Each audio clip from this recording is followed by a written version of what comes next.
Hello దోస్తులు, ఎట్లున్నారు? మంచిగా ఉన్నారా? నేనైతే చాలా మంచిగా ఉన్నా. అయితే ఈరోజు ఆరెంజెస్ తోటి ఇట్లా మంచి స్వీట్, ఇది ఒక జెల్లీ లాగా ఉంటుంది. దీనిపైన జెల్లీ అని కూడా అనుకోవచ్చు. అగరగర్ పౌడర్ లేకుండా, గెలాటిన్ పౌడర్ ఇలాంటివి యూజ్ చేయకుండా సింపుల్గా చేసుకోవచ్చు. ఇంట్లో ఉండే వాటితోనే పిల్లలు చాలా ఇష్టంగా తింటారు. ఇది ఇంతే అండి, సింపుల్గా చేసుకోనికి ఎట్లా చేయాలో చూపిస్తారండి. ముందుగా ఒక 2 ఆరెంజెస్ని తీసుకొని మొత్తం తోలు కూడా తీసేసి పెట్టుకోండి. ఈ విధంగా ఇట్లా తోలు మొత్తం తీసేసి కొంచెం మొత్తం థ్రెడ్స్ ఏమైనా ఉంటే కూడా తీసేయండి. తీసేసి ఒక మిక్సీ జార్లోకి మొత్తం అన్నీ తీసేసుకోండి. మొత్తం అన్నీ తీసుకున్న తర్వాత మెత్తగా బ్లెండ్ చేసుకోండి.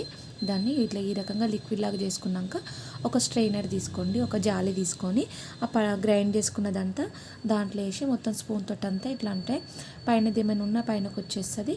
ఇట్లా ఈ విధంగా అనుకోండి.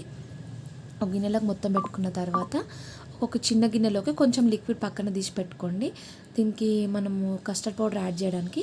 తర్వాత మిగిలిన లిక్విడ్లోకి హాఫ్ కప్ దాకా షుగర్ వేసుకొని బాగా కలపండి. మొత్తము కంటిన్యూస్గా కలపండి చక్కెర కరిగేదాకా.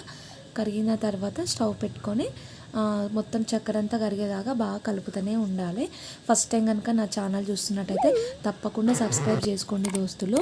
చూడండి, కంటిన్యూగా చూడండి, షుగర్ కరిగిపోతుంది కదా. మొత్తము షుగర్ కరిగిపోయేదాకా కలుపుతూనే ఉండాలి. మీడియం ఫ్లేమ్లో పెట్టుకోండి. తర్వాత ఇందాక తీసి పెట్టుకున్న లిక్విడ్లోకి ఒక 2 టీ స్పూన్లు కస్టర్డ్ పౌడర్, ఇక్కడ కార్న్ఫ్లోర్ అయినా యూజ్ చేయొచ్చు, నేను కస్టర్డ్ పౌడర్ యూజ్ చేస్తున్నా. కస్టర్డ్ పౌడర్ వేసిన తర్వాత ఆ లిక్విడ్ అంతా అయిపోయింది కదా.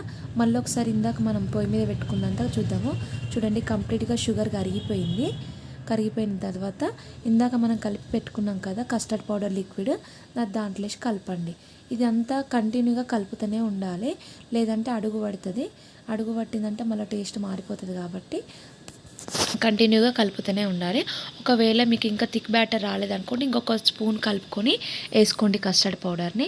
చూడండి, మొత్తం కలుపుతుంది, దగ్గరికి అవుతుంది కదా లిక్విడ్ అంతా. ఇట్లా కంటిన్యూస్గా కలుపుతూనే ఉండాలి. ఈ టైం అంతా ఒక 10-15 మినిట్స్లో అయిపోతుంది. ఇది ఈజీగా చేసేయచ్చు ఎవరైనా సరే. చూడండి, కంటిన్యూగా కలిపిన తర్వాత ఇట్లా రిబ్బన్ కన్సిస్టెన్సీ అనేది రావాలి మనకి. ఇంకా రాలేదు. ఒక 10-15 మినిట్స్ వరకు కలిపిన తర్వాత ఆ కన్సిస్టెన్సీ వస్తుంది మనకి. చూడండి, ఒక రిబ్బన్ కన్సిస్టెన్సీ వచ్చిన తర్వాత స్టవ్ ఆఫ్ చేసి ఒక గిన్నె తీసుకోండి. గిన్నెలకు మొత్తం వేసేయండి, లిక్విడ్ అంతా వేసి పూర్తిగా చల్లారిపోయినాక ఒక 1.5 అవర్ ఫ్రిడ్జ్లో పెట్టేసుకోండి. 1.5 అవర్ ఫ్రిడ్జ్లో పెట్టేసుకుంటే సరిపోతుంది. చూడండి, 1.5 అవర్ తర్వాత మొత్తం గట్టిపడింది కదా. ఇది పల్చగా ఉన్నప్పుడు కానీ ఆపేసుకున్నాం అనుకో అసలు రాదు తీసుకోవడానికి. తర్వాత ఇట్లా డీమాల్ చేసేసుకోండి ఒక ప్లేట్లోకి. ఇట్లా ట్యాప్ చేస్తే పడిపోతుంది కింద. చూడండి ఎంత బాగుందో, సేమ్ జెల్లీస్ టైప్ ఉందో మొత్తము. టేస్ట్ కూడా చాలా బాగుంది.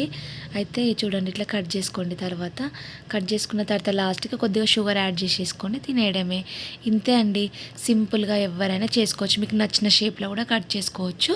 కట్ చేసుకొని ఒక ప్లేట్లోకి తీసుకొని మీ పిల్లలకి ఇవ్వండి, మీరు కూడా తినండి. చాలా టేస్టీగా ఉంటాయి. ఒక్కసారి ట్రై చేస్తే చూడండి. వీడియో నచ్చినట్లయితే తప్పకుండా లైక్ చేయండి. ప్లీజ్ సబ్స్క్రైబ్ చేసుకోండి దోస్తులు. ప్లీజ్ సబ్స్క్రైబ్ చేసుకోండి దోస్తులు. Thank you.